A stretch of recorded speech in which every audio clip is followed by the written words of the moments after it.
Bonjour à tous, comme tous les mercredis, la page Facebook de Mosaïque vous offre la possibilité de gagner une entrée gratuite au cinéma pour le film de votre choix. Il ne tient qu'à vous de participer au jeu concours. L'info à la une sur Mosaïque n'est malheureusement pas un film, mais la commémoration de la triste réalité. Le 25 février est une date noire dans le bassin houiller. Il y a 30 ans, jour pour jour, avait lieu la dernière grande tragédie minière en France. Au Puy-Simon, à Forbach, un coup de grisou, relayé par un coup de poussière, coûta ce jour-là la vie à 19 personnes travaillant dans le montage de la veine 18, à l'étage moins 1050. Et 3 autres mineurs moururent intoxiqués par les fumées dans les chantiers en aval, portant le nombre de tués à 22. 30 ans après, cette catastrophe est toujours dans les mémoires et donne lieu aujourd'hui à une grande cérémonie de commémoration. Nous y reviendrons en début de JT. Voici les autres thèmes abordés dans l'émission d'aujourd'hui. Au programme sur Mosaïque, libérée depuis 70 ans, la commune de Lixin a célébré l'événement. Mosaïque a tenu son assemblée générale dans son nouveau plateau. Petite histoire de la petite folie de Paul de Geiger.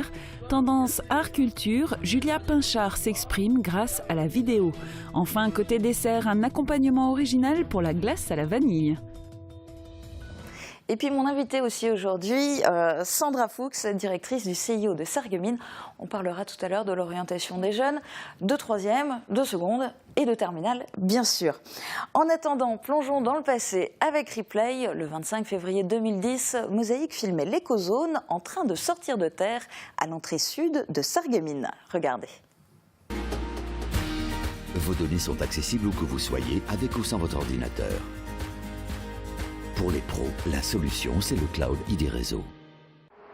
Les machines sont à l'arrêt depuis 3 mois environ, mais le projet, lui, est bien lancé. Sur ce terrain qu'occupait la société d'Outrelot, on peut d'ores et déjà observer, à l'aide de ces piquets bleus, le tracé de la future route qui desservira l'écozone. Par écozone, entendez économie et écologie, Brissauer et ses associés comptent faire de cette entrée de ville une vitrine. À la clé, c'est évidemment de l'emploi qui sera créé, d'abord pour équiper cette écozone, cet espace de 4 hectares d'un réseau d'assainissement, y installer le bâti et une fois terminé, pour la faire fonctionner. Et sur cette écozone, située au niveau du rond-point de la Rotterspitze, se trouve aujourd'hui une enseigne de restauration rapide, ainsi que le centre d'affaires de la Pointe-Rouge. En revanche, l'idée initiale de construction d'un hôtel n'a pas vu le jour. Journée pluvieuse en perspective, c'est ce que va vous détailler Sandrine Serbino avec les prévisions de Météo France. 7,6% des accidents du quotidien ont pour origine l'activité domestique. Assurance accident de la vie, la sécurité par tous les temps. Bonjour tout le monde, pour demain, retour des précipitations.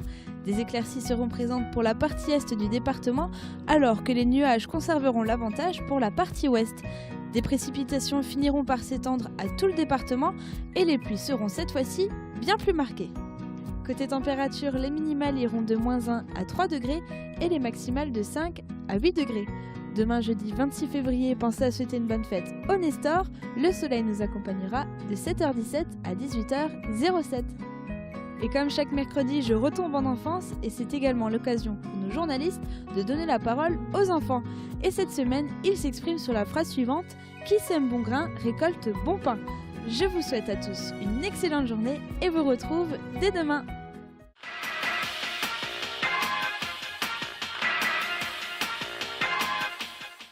Qui sème bon grain récolte bon pain. Qui sème bon grain récolte bon pain. Il faut récolter ce que l'on sème. Si un jour si je fais du mal à quelqu'un, il va sûrement se venger.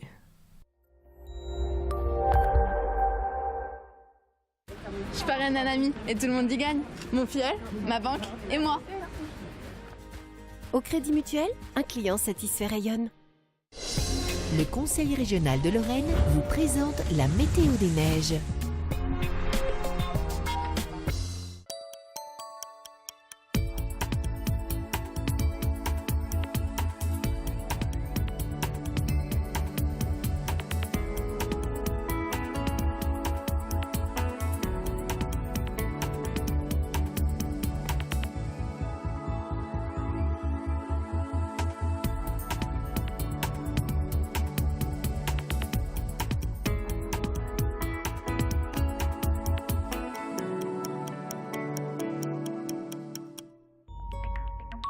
Retrouvez toutes les informations sur l'enneigement de vos stations préférées sur www.bulletin-d-neige.com.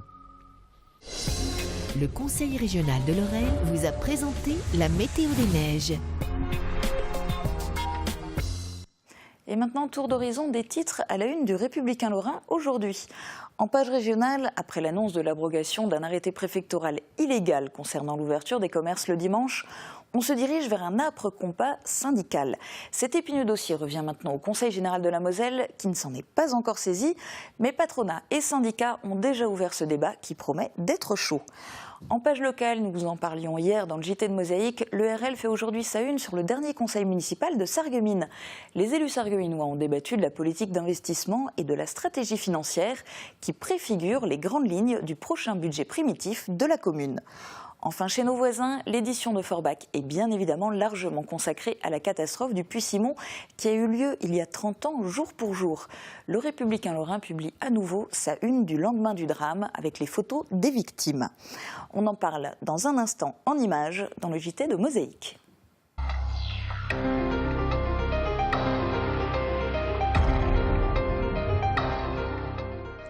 Cérémonie, hommage, émotion, le bassin houillé commémorait ce matin le 30e anniversaire de la tragédie du Puy-Simon. 22 mineurs avaient trouvé la mort le 25 février 1985. Je vous propose de voir un extrait du discours prononcé ce matin par le président de la Fédération des mineurs de France, Sarre, Luxembourg, Patrick Neu. 30 ans, 25 février 1985, 25 février 2015, 30 ans se sont passés, 30 ans de douleur pour vous, chère famille. Aujourd'hui, 25 février, en cette triste journée comme celle du 25 février 1985, nous sommes nombreux à retrouver les familles des 22 victimes de la catastrophe du siège Simon, situé à quelques pas d'ici, et qui restera le dernier grand drame minier de notre bassin. Vers 7h20, une terrible déflagration se fait entendre et très rapidement une fumée opaque et la poussière envahissent les chantiers en aval aérage.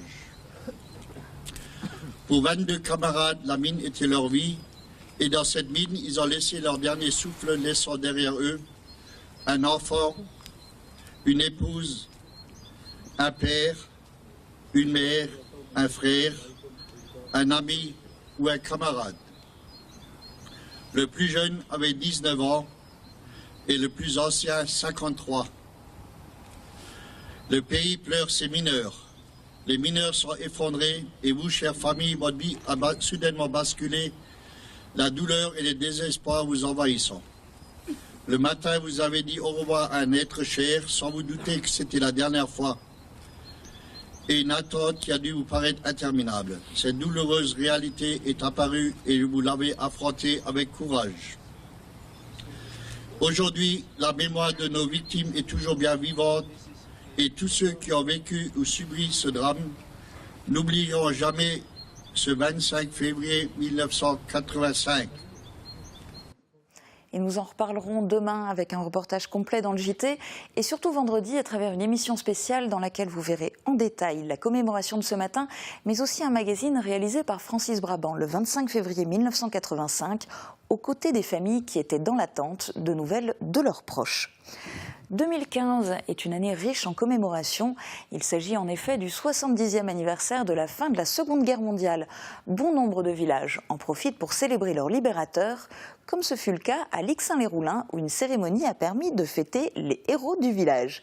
C'est un reportage d'Yvan Becker et Guillaume Dumonteil.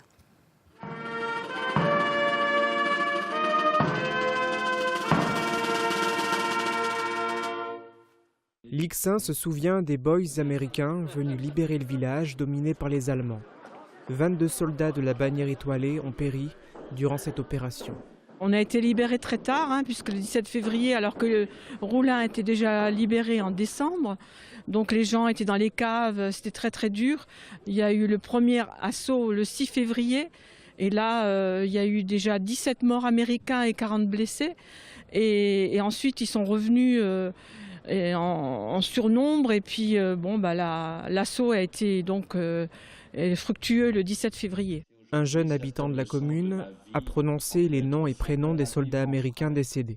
Je pense qu'il est important pour le village de commémorer les Américains qui sont venus ici, alors qu'ils ne connaissaient rien, et pour libérer le village. Thomas Brady, Lindsay Williams, William Soderlin, William Swift, Louis Pachal, John Enox, Bill Erker. Je m'imagine mal aujourd'hui faire une guerre mondiale, tout lâcher, partir dans le monde pour libérer des individus. Quel bonheur qu'ils ont de vivre dans une période de paix. Charles a lui vécu la Seconde Guerre mondiale. Il était âgé de 9 ans quand son village a été libéré. Pendant le conflit, plusieurs habitants de Lixin ont péri. 17 au total. Il s'agissait de soldats ou de victimes civiles dont certaines sont mortes en déportation. Il leur a également été rendu hommage. Krebs, Alphonse, mort au combat. Muller, Émile, mort au combat. On a lu là les morts de la guerre, les jeunes qui sont partis de la guerre.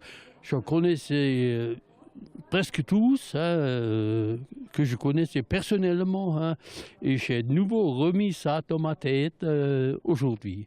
Cette cérémonie a permis d'évoquer les erreurs du passé, en espérant qu'elles ne se reproduiront plus. Faire mémoire, c'est entrer davantage dans notre humanité et entrer davantage dans notre vocation de paix. Est-ce que tout est toujours juste, Hier, les locaux de Mosaïque ont accueilli bon nombre d'invités à l'occasion de l'Assemblée Générale. Organisée sur ce plateau, elle a été l'occasion de faire le bilan de l'année écoulée et d'évoquer l'année à venir qui sera celle des 10 ans de Mosaïque. Extrait. L'affluence était inhabituelle sur le plateau de Mosaïque hier en début de soirée. Le lieu, plus habitué à l'enregistrement d'émissions comme celle-là même que vous regardez aujourd'hui, faisait office de décor pour l'Assemblée Générale de l'association. Comme dans toute assemblée de ce type, c'est au président qu'est revenu le premier mot. Pierre Alt revient sur la naissance de la chaîne locale. 2015 sera en effet l'année des 10 ans de Mosaïque. Il y a 10 ans, vous vous souvenez, nous avons commencé à écrire les premières lignes du scénario de la formidable histoire de Mosaïque. Nous sommes alors début 2005, un projet de télévision locale est présenté aux élus, il suit unanimement l'Assemblée communautaire et tout va alors très vite. Une association est constituée en mai 2005 et Mosaïque Télévision sans frontières naît. Sont aussi évoquées les grandes dates qui ont fait l'histoire de Mosaïque. 2009 avec le passage au 16/9e, puis 2014 avec la mise en place du nouveau format du 30 minutes avec son enregistrement en direct dès midi. Parmi les nouveautés de 2014 sont aussi présentées la capacité de faire des duplex en direct, un nouveau plateau et un nouveau logo relooké, ainsi qu'un nouveau site internet. C'est un site internet entièrement réalisé en interne par Mosaïque. Il est plus efficace, plus épuré, il est plus tendance. C'est ce qu'on recherche à l'heure actuelle. Ce n'est pas des sites compliqués, mais des sites, je dirais, modernes, minimalistes. Ce site nous permet d'avoir un archivage durable des émissions vidéo avec une recherche rapide.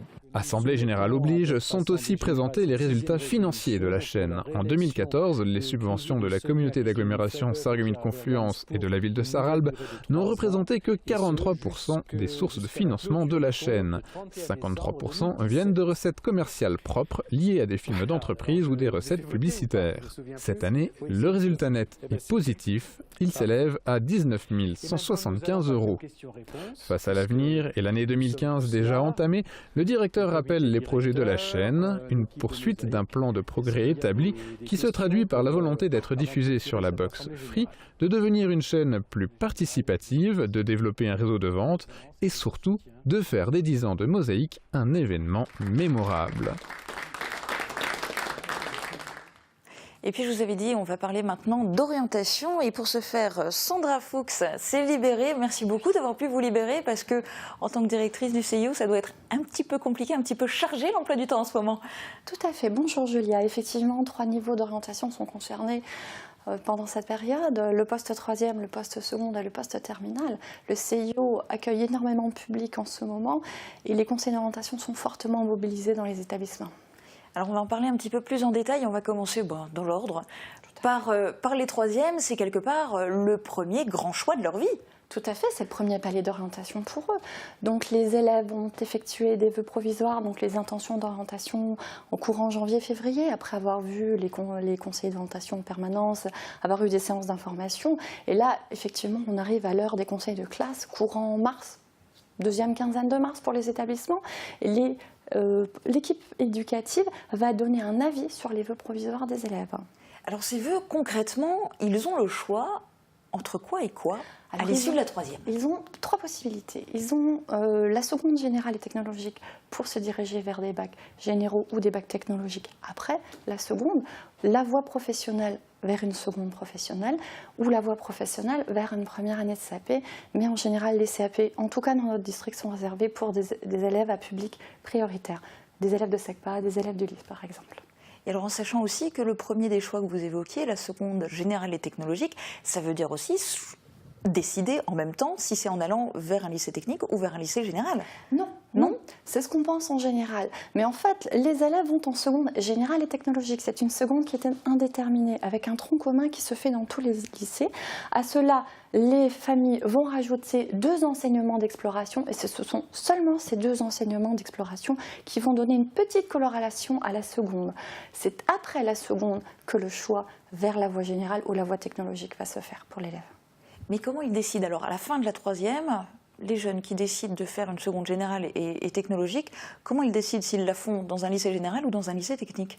Alors, on a mis en place, en partenariat avec les établissements, plusieurs procédures. C'est-à-dire qu'il y a les visites des portes ouvertes actuellement qui vont démarrer dès cette semaine pour certains établissements, notamment du secteur de Beach, mais également des séances d'information, des visites en établissement, des immersions dans les LP et dans les lycées généraux du district. Alors, sachant qu'ensuite, pour ceux qui justement seront allés vers une seconde générale et technologique, se pose la question du choix à nouveau d'orientation à l'issue de la seconde. Tout à fait. La seconde générale et technologique est un palier d'orientation, un vrai palier d'orientation. C'est-à-dire que les élèves vont devoir choisir une série de baccalauréats, soit 3 possibilités pour le baccalauréat général et 8 possibilités pour le baccalauréat technologique, sachant que nous n'avons pas toutes les séries technologiques dans notre district. Donc ces élèves-là vont devoir se positionner sur une série particulière et sur un bac particulier qu'ils commenceront dès la première. L'orientation à l'issue de la seconde, est-ce que cela concerne réellement uniquement les élèves qui sont en seconde générale et technologique? Ceux qui sont partis, par exemple, vers les lycées professionnels, vers de l'apprentissage, est-ce qu'il y a encore d'autres paliers d'orientation? Est-ce qu'il y a Comment ça se passe pour eux? Alors, il y a plusieurs cas de figure. C'est-à-dire que les élèves qui sont partis en seconde professionnelle et qui souhaiteraient se rediriger vers une voie générale et technologique vont pouvoir le faire par le biais de passerelles. C'est-à-dire que nous allons faire des stages d'immersion dans les lycées en fonction du niveau de l'élève, en fonction du stage passerelle, de l'avis de l'établissement qui les a accueillis. On va passer dans le système de l'affectation, courant juin. En fonction du nombre de places vacantes qu'il va y avoir, ils vont pouvoir intégrer ou pas une filière générale ou technologique. Je suppose que les passerelles sont valables dans l'autre sens aussi. Les passerelles sont valables dans l'autre sens aussi. Pour les élèves de seconde générale qui se seraient trompés ou pour lesquels c'est trop difficile, donc vont pouvoir se réorienter fin de seconde générale et technologique vers la voie professionnelle.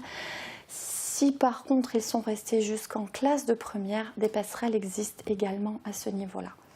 Enfin, dernier palier d'orientation dont on va parler, post-bac, les élèves qui sont en terminale ne doivent pas penser qu'au bac, ils doivent aussi penser à leur orientation, ils sont en pleine période de vœux. Là, il s'agit déjà quasiment de choisir un métier en fait.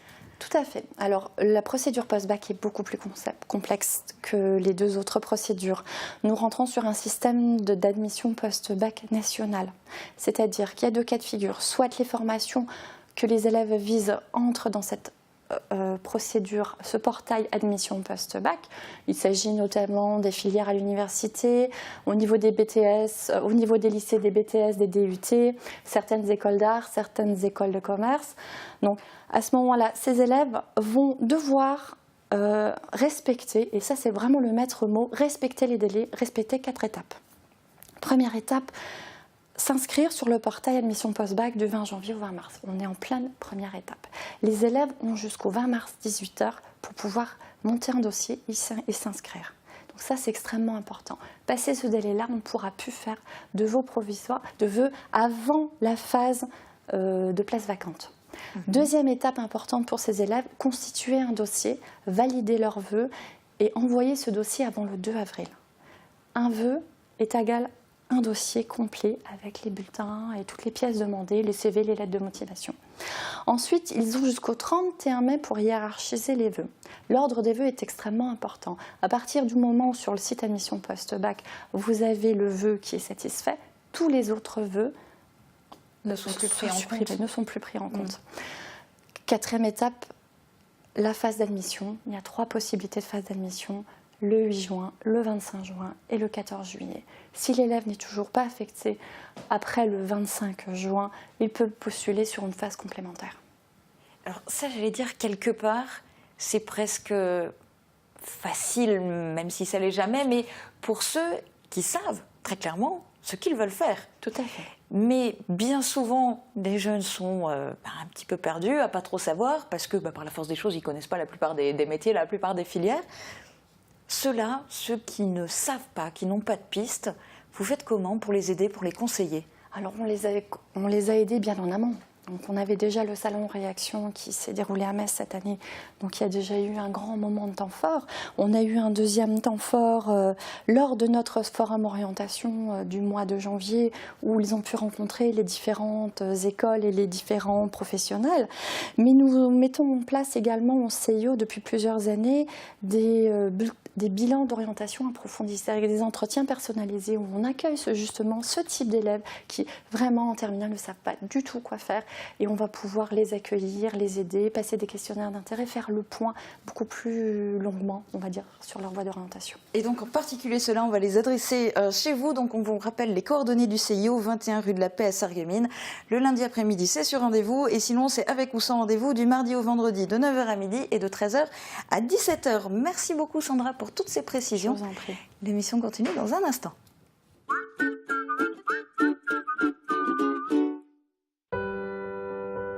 Joël Belleno, Pierre Dutertre, Alexandra Tollet, Ingrid Van Munster, Sandra Zini, 5 céramistes contemporains racontent leur histoire de bleu.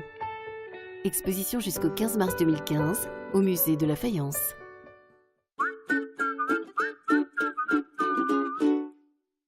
« 180 professionnels pour votre maintien à domicile. AVS. Notre métier, vous accompagner. Plus de sport sur Mosaïque. Après une série de rencontres reportées, le SFC enchaîne les matchs en retard. Après Nancy à domicile ce soir à 18h, samedi, les Bleus de Sébastien Meyer affronteront l'équipe de Sainte-Savine Rivière-de-Corps à l'extérieur. Coup d'envoi à 19h en direct sur Mosaïque. Et nous continuons notre petit tour du circuit des faïenceries. Aujourd'hui, on passe rive droite de la Sarre, à côté du casino. C'est la petite histoire du pavillon de Paul de Gaillère.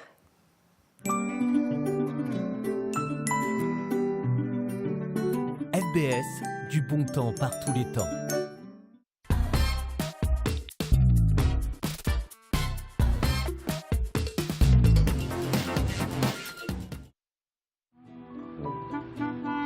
À la fin du 19e siècle, ce genre de bâtiment était appelé une folie. Un petit pavillon voulu par Paul de Gaillère, aussi beau qu'inutile. Porte d'entrée pour les ouvriers des faïenceries, le pavillon ne dispose que d'une seule pièce qui a servi de bureau à son propriétaire, mais pas seulement. On raconte que le directeur des faïenceries en a usé pour bien d'autres affaires que son travail. De son balcon, Paul de Gaillère pouvait à loisir voir passer les ouvrières et il n'est pas exclu que l'une ou l'autre, qu'il trouva à son goût, ait été invitée à monter.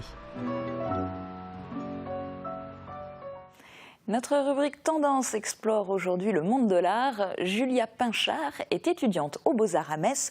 Le matériel qui lui permet de s'exprimer, ce n'est pas la peinture, la pierre ou le bois, c'est la vidéo. Avec ses œuvres, elle questionne et se questionne sur des thèmes comme le passage à l'âge adulte. Thomas Drouin et Florian Tonon l'ont rencontré. Avec Firch Menuiserie, votre maison devient tendance.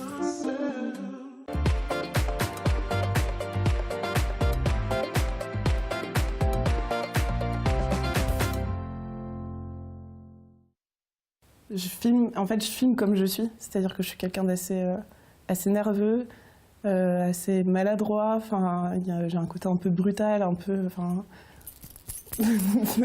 Allez, 2, 1. Alors que celui qui n'est pas un Jean Foutre boive un coup pour se mettre en train. Nous arracherons toutes les poutres, même si elles doivent nous casser les reins. J'aime bien voir des films quand ils sont lisses, ils sont bien travaillés, qu'il y a quelque chose, il y a une espèce de continuité, mais je me retrouve pas là-dedans en fait. Enfin, je préfère faire quelque chose d'assez qui me ressemble, quoi. Donc brut et maladroit. Taisez-vous, un sourire pour le photographe, qu'un cliché parfait reste de nous.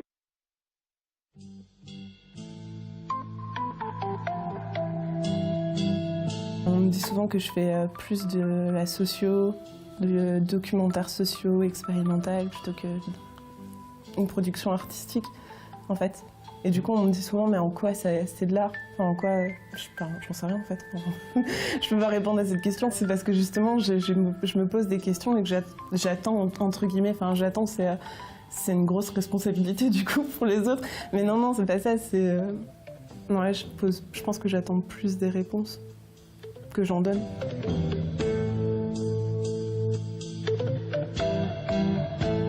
Après, comment c'est perçu,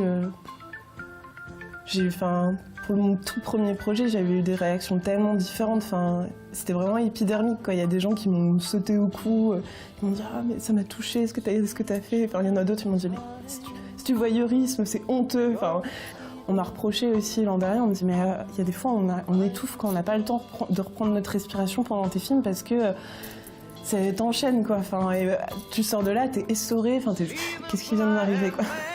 En fait ça dépend de la sensibilité de chacun.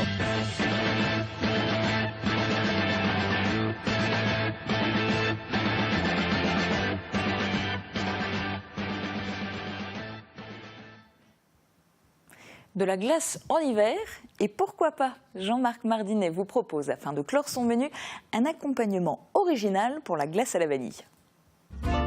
Original et de qualité, les cuisines Aviva présentent entrée, plat, dessert. Aviva, la cuisine qui vous va.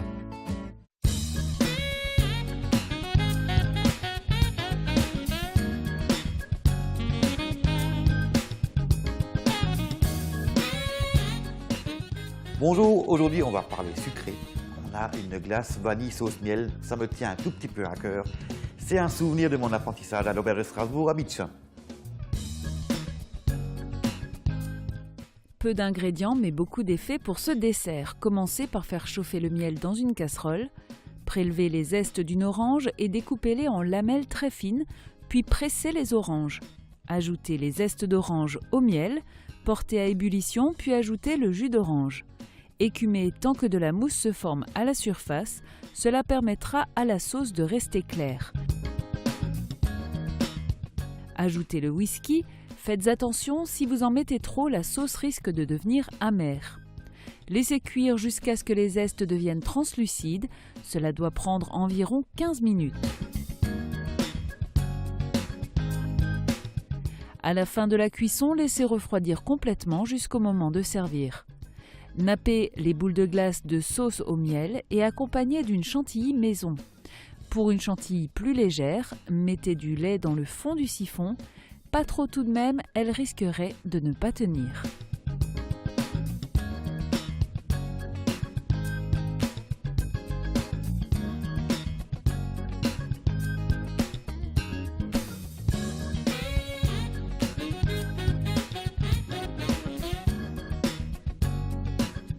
Petite astuce également pour cette sauce, on n'est pas obligé de mettre du whisky dedans. Le whisky ramène un tout petit peu d'amertume, mais c'est tout à fait facultatif.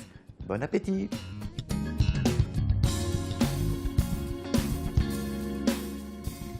Et demain, vous avez rendez-vous dès midi avec Kelly Cousin. Très bonne journée à tous, à bientôt.